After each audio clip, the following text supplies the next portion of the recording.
Hai Deker, salam cerdas untuk siswa-siswi Indonesia. Assalamualaikum warahmatullahi wabarakatuh. Salam sejahtera untuk kita semua.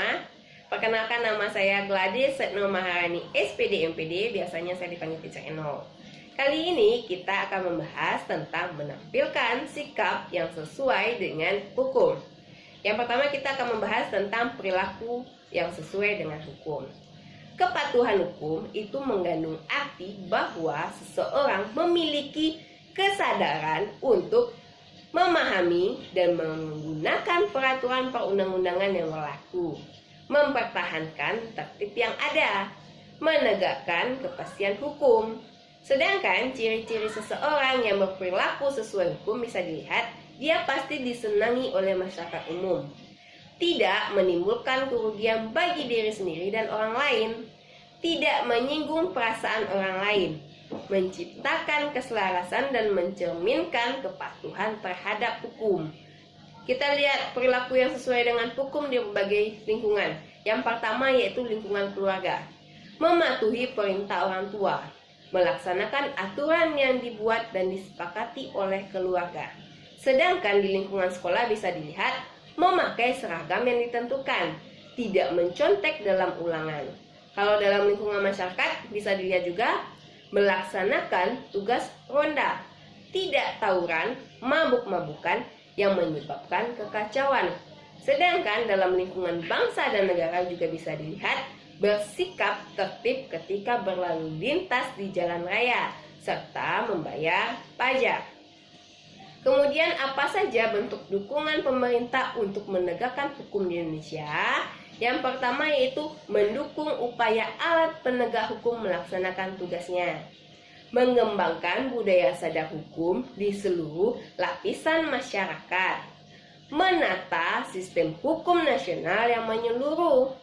Kemudian meningkatkan pemahaman dan penyadaran hukum masyarakat dan perlindungan hak asasi manusia. Mewujudkan lembaga peradilan yang mandiri dan bebas. Kita lihat juga perilaku yang bertentangan dengan hukum dan beserta sanksinya. Faktor tidak patuh terhadap hukum bisa dilihat pelanggaran hukum oleh si pelanggar sudah dianggap sebagai kebiasaan bahkan kebutuhan. Hukum yang berlaku sudah tidak sesuai lagi dengan tuntutan kehidupan. Kemudian contoh perilaku yang bertentangan dengan hukum dalam kehidupan sehari, dalam keluarga, mengabaikan perintah orang tua, ibadah tidak tepat waktu, mengganggu kakak adik yang sedang belajar. Di lingkungan sekolah, mencontek ketika ulangan, datang terlambat ke sekolah, bolos mengikuti pelajaran. Sedangkan dalam lingkungan masyarakat, melakukan perjudian, membuang sampah tidak pada tempatnya, mengkonsumsi obat-obat terlarang, dan dalam lingkungan bangsa dan negara bisa dilihat tidak memiliki SIM dalam mengendarai kendaraan bermotor, merusak fasilitas negara, dan tidak mematuhi rambu-rambu lalu lintas. Oke, gambar di sebelah bisa kalian lihat, ini adalah salah satu contoh bentuk dari pelanggaran yang tidak perilaku yang tidak sesuai dengan hukum.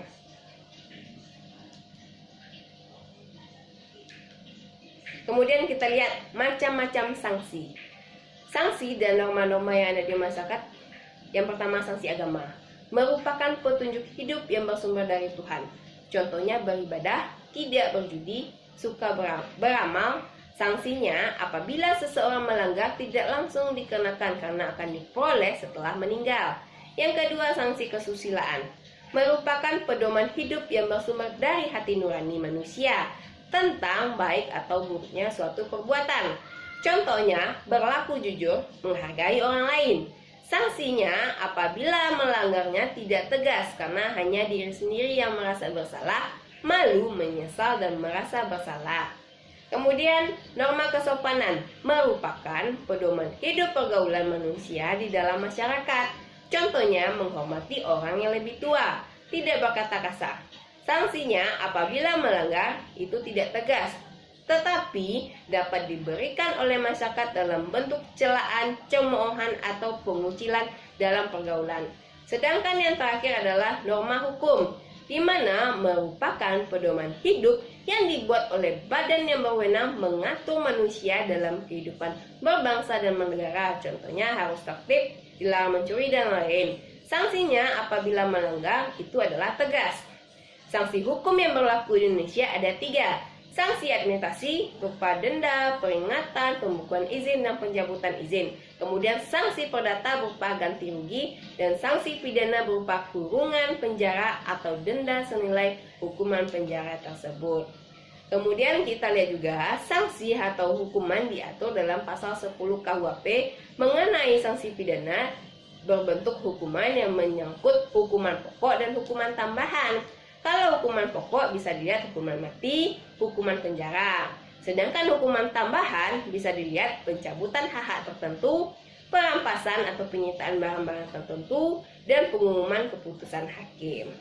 Oke, cukup sekian dulu materi kita hari ini. Mohon maaf apabila ada salah kata. Assalamualaikum warahmatullahi wabarakatuh.